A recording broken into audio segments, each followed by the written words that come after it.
সে সময় গ্রামে যাতায়াতের জন্য পালকি আর গরুর গাড়ি ছাড়া গতি ছিল না। বোয়াইচণ্ডীর বর্জ্যগোপাল গ্রীষ্মের ছুটির অবকাশে কয়েকদিনের জন্য বাড়ি ফিরছিল। কলকাতার একটি কলেজে হোস্টেলে থেকে পড়াশোনা করে। আসার পথে দাঁইহাটে ওর এক মাসির বাড়িতে দুদিন থেকে কাটোয়া হয়ে নিগুনে যখন এলো তখন সন্ধে হয়ে এসেছে।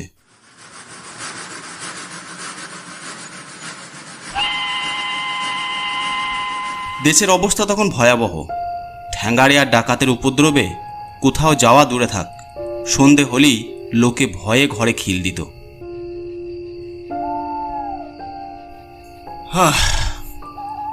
এই অবস্থায় একা এত দূর পথে রাতের অন্ধকারে যাওয়া ঠিক হবে না। গ্রামের কোনো গৃহস্থের বাড়িতে আশ্রয় প্রার্থনা করে দেখি, যদি কেউ আশ্রয় দেয়। সে সামনের গ্রামের উদ্দেশ্যে হাঁটা দিল। ব্রজ অত্যন্ত রূপবান যুবক, যেমনই সৎ সজ্জন তেমনই সভ্য ভদ্র ছেলে।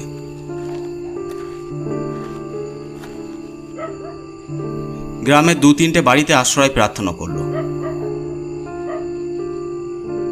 না বাবা, সম্পূর্ণ অজানা অচেনা একজনকে আশ্রয় দেওয়া মুশকিল। আমি শুধু রাতটা কাটিয়ে কাল ভোর ভোরই বেরিয়ে যাব। না বাবা, এই রকম আশ্রয় দিয়ে পরে তারা চরম সর্বনাশ করে গেছে। সন্ধে রাতে আশ্রয় নেয় আর মধ্যরাতে দলবল নিয়ে ডাকাতি করে। আমি তোমাকে আশ্রয় দিতে পারবো না বাবা। আচ্ছা ঠিক আছে।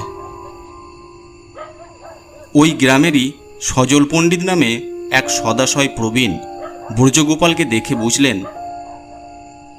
ছেলেটি সৎ এবং ভদ্র পরিবারের ছেলে। তাই এগিয়ে এসে বললেন, বাবা কিছু মনে করো না, তুমি আমার বাড়িতে এসো। এই গ্রামের মানুষজন অত্যন্ত অতিথি বৎসল, কিন্তু দিনকাল এমনই খারাপ যে কেউ আর অচেনা লোককে ভয়ে ঘরে ঢোকায় না। তবে আমার বাড়িতে তুমি আশ্রয় পেতে পারো।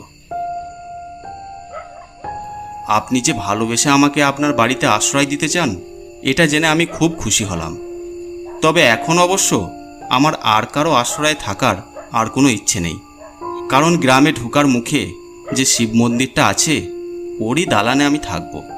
আমার একা থাকার পক্ষে ওটা খুবই উপযুক্ত স্থান। কিন্তু বাবা, কোনো কিন্তু না,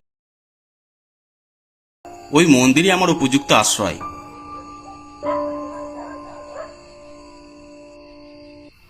তারপর সোজা গিয়ে মন্দিরে উঠল ব্রজ। এখন তো গ্রীষ্মকাল, তেমন কিছু অসুবিধা হবে না। মন্দিরটা অবশ্য গ্রাম থেকে একটু দূরে বর্ধমান যাবার রাস্তার ধারে, তবে পাকা রাস্তা নয়, চওড়া মাটির রাস্তা। ভোর ভোর উঠে এই পথ দিয়ে রওনা হব। মন্দিরে এক কোণে ব্যাগটা রেখে কাঁচের বোতল থেকে একটু জল খেলো।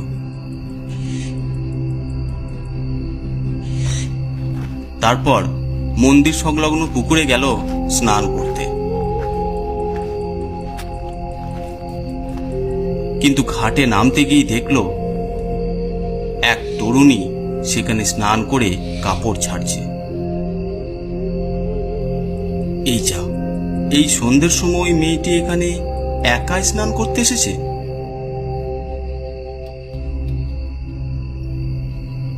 পাছে মেয়েটা লজ্জা পায়, সেই ভয়ে সে কয়েক ধাপ নেমেই থমকে দাঁড়ালো। মেয়েটি দারুণ সুন্দরী, পূর্ণিমা খুব কাছেই, তাই বেশ ভালোভাবেই মেয়েটিকে দেখল ব্রজ। ওকে থামতে দেখে মেয়েটি হাতের ইশারায় ব্রজকে জলে নামার অনুমতি দিল। আপনি স্নান করে নিন। ব্রজ ওর দিকে আর না তাকিয়ে জলে নেমে বেশ কয়েকটা ডুব দিল।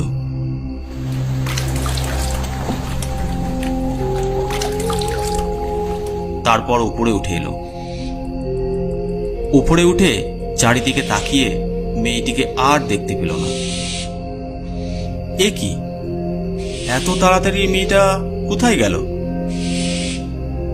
এমন ভোর সন্ধেবেলা, তাও একা এরকম সুন্দরী মেয়ে কোন সাহসে পুকুর ঘাটে স্নান করতে এসেছিল বুঝতে পারছি না। ওর বাড়ির লোকই বা কিরকম, এইভাবে ভরা বয়সের মেয়েকে একা কেউ ছাড়ে? যাই হোক, ওই নিয়ে আর মাথা ঘামালো না ব্রজ। শুকোতে দেওয়া জামা পরে মন্দিরের পাশে বসে চিড়ে ভেজানো খেতে লাগলো। তারপর খোলা হাওয়ায় গ্রামের নানা ধরনের গাছপালার শোভা দেখতে দেখতে সময় কাটালো। এমন সময় হঠাৎ সেই মেয়েটি হাতে কি যেন একটা নিয়ে গ্রামের দিক থেকে মন্দিরের দিকে আসছে।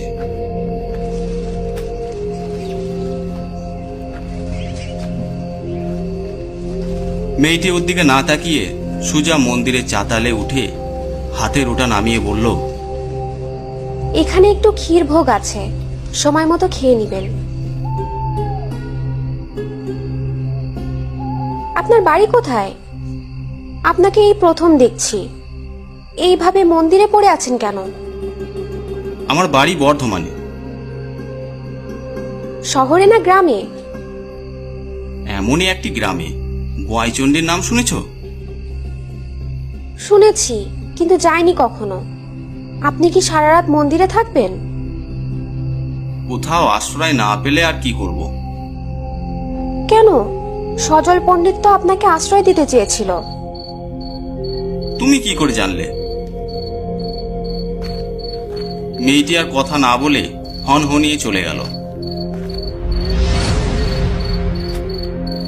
মেয়েটির হাবভাব কেমন যেন রহস্যময়ের মতো। ও কিছুক্ষণ মেয়েটির চলে যাওয়ার দিকে তাকিয়ে থাকলো। তারপর মাটির ভাঁড়ে আনা ক্ষীর খেয়ে জল খেলো পেট ভরে। তারপর দেহের ক্লান্তি দূর করতে মন্দিরের চাতালি শুয়ে পড়ল। এইভাবে অচেনা জায়গায় সহজে ঘুম আসে না, তাই শুয়ে এপাশ ওপাশ করতে লাগলো আর মেয়েটির কথা ভাবতে লাগলো। অনেক পরে যেই একটু তন্দ্রা মতো এসেছে, অমনি শুনতে পেল, আর এভাবে একা শুয়ে থাকতে হবে না। বর্ধমানের দিকে যদি যান তো চলে আসুন আমার সঙ্গে। এ তো সেই মেয়েটি। এত রাতে এমন অঙ্গ ভরা রূপ নিয়ে এভাবে আমন্ত্রণ জানাচ্ছে কেন আমাকে? ওর কি বাড়ির কেউ নেই? বর্ধমান তো অনেক দূরের পথ, তাও এত রাতে? দিন মানে বিশ্রাম নিয়ে রাতেই তো যেতে হয়। আমার কিন্তু ভয় করছে। কোনো ভয় নেই, যাওয়ার ইচ্ছা হলে আমার সঙ্গে আসতে পারেন। আমার সঙ্গে থাকলে চোর ডাকাত আপনার কিছুই করতে পারবে না। যাবেন তো চলুন, বলাইদা এখনই গাড়ি নিয়ে আসছে। বুর্জ দূরের দিকে তাকিয়ে দেখলো সত্যি একটা গরুর গাড়ি এদিকেই আসছে। বুর্জ সঙ্গে সঙ্গে তৈরি হয়ে গাড়িতে উঠে পড়ল। গাড়ি চলতে লাগলো গ্রাম্য পথ ধরে।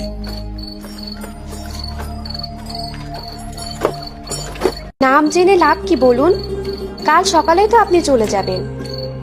আমাদের এখান থেকে বর্ধমান শহরে যেতে আপনার কোনো অসুবিধা হবে না। 4 চাকার গাড়ির ব্যবস্থা হয়ে যাবে। তা না হয় হবে, কিন্তু আপনি এই গ্রামের মেয়ে হয়ে অতদূর গ্রামে কেনই বা গিয়েছিলেন? আর এইভাবে একা একা রাতেই বা কেন আসছেন? ওমা, একা কোথায়? আপনি আছেন, বলাইদা আছে। আসলে ওখানে আমার গুরুর বাড়ি। গুরুদেব নেই, তার ছেলে আছেন সজল পণ্ডিত। গুরুর সমাধিতে প্রণাম করতে গিয়েছিলাম। দিনের বেলা রোদের তাপ খুব, রাতে কেমন মধুর শীতলতা। এতটা পথ এলেন, কোনো কষ্ট হলো কি?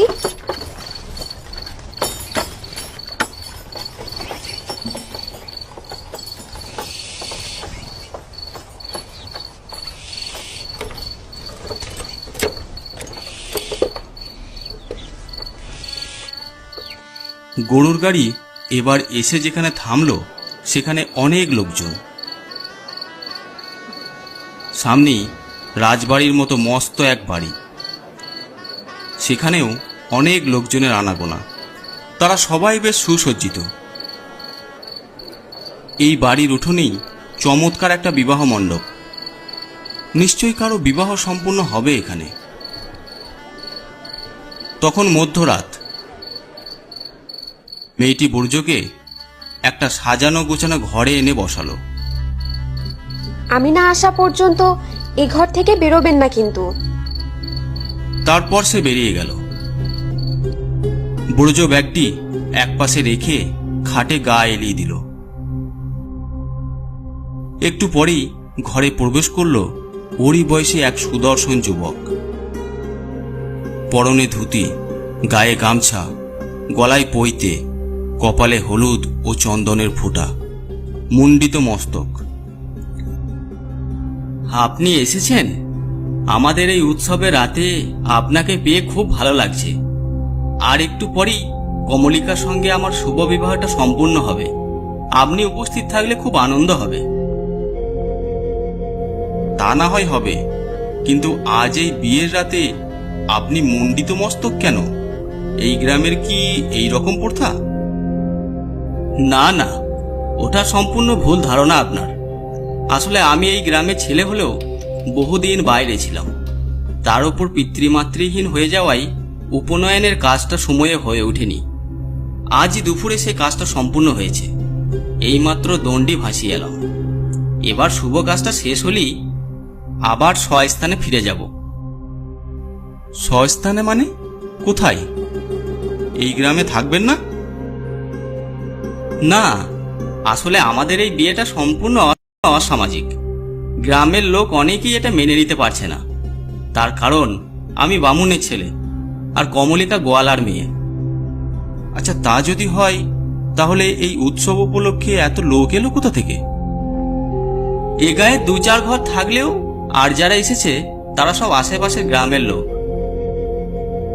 এমন সময় হঠাৎই বধূ বেশে কমলিকা ঘরে ঢুকল।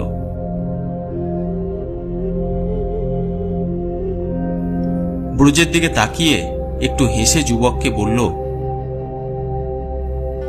আরে এত দেরি করছো কেন? শিগগিরই এসো, লগ্ন যে পার হতে চলল। এদিকে আকাশ জুড়ে মেঘ করেছে, বৃষ্টি হলো বলে। কমলিকার সঙ্গে উদাও হয়ে গেল যুবক। ব্রুজ বিস্ময় ভরা চোখে তাকিয়ে রইল ওদের দিকে। কমলিকা আর কেউ নয়, সেই মেয়েটি যে ওকে সঙ্গে করে নিয়ে এসেছে এই গ্রামে। হঠাৎ খোলা জানলা দিয়ে শীতল বাতাস ঘরে ঢুকে ব্রুজর সর্বাঙ্গ হিম করে দিল। সেই সঙ্গে বিদ্যুতের ঝিলিক, প্রচণ্ড বজ্রপাতের শব্দে থর থর করে কেঁপে উঠল গোটা বাড়িটা।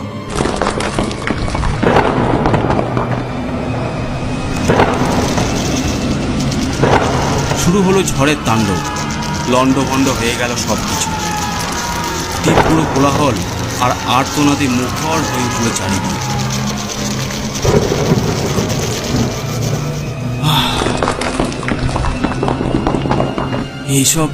এইসব কি হচ্ছে? ব্রজ সংজ্ঞাহীন হয়ে সেখানে লুটিয়ে পড়ল। পরদিন খুব ভোরে যখন ব্রজ অচেতন ভাবটা কাটিয়ে উঠে বসল, তখন দেখল একটা বহুদিনের পুরনো ভাঙাচোরা বাড়ির মধ্যে পড়ে আছে সে। ওর ব্যাগটা আছে ঠিক মাথার কাছেই। এইসব কি করে হলো?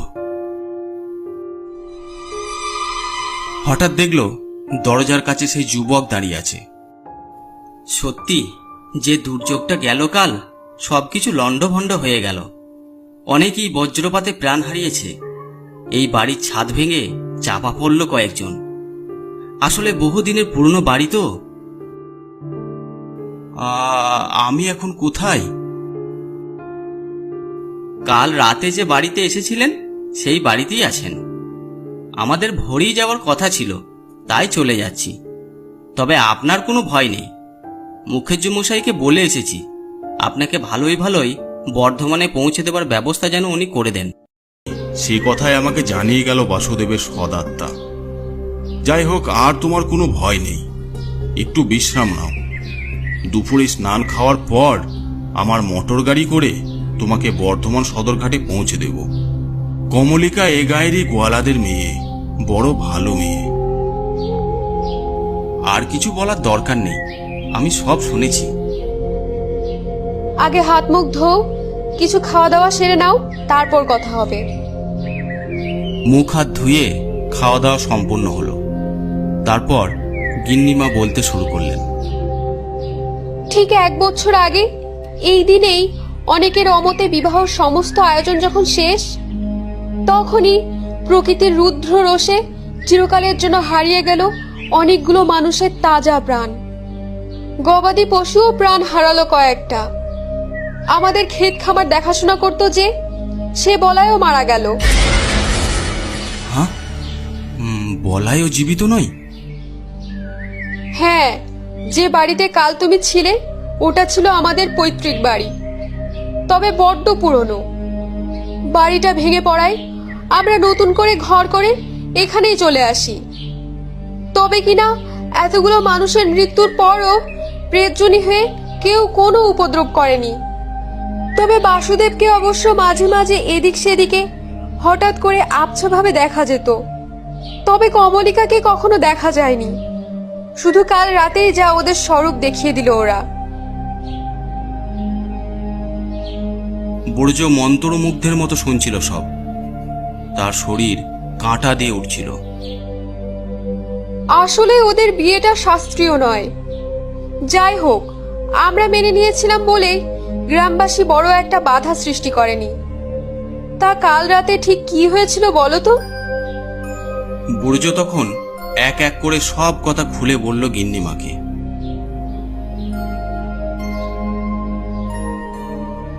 গিন্নিমা সব শুনে একেবারে নীরব হয়ে গেল। এরপর একটু বেলা হলে মুখুজ্জে মশাই তার মোটর যানে বুড়জকে বর্ধমানে পৌঁছে দেওয়ার ব্যবস্থা করলেন। বুড়জের মনে কন্যা সামুদ্রিপুরের সেই আতঙ্কের রাত অবিস্মরণীয় হয়ে রইল।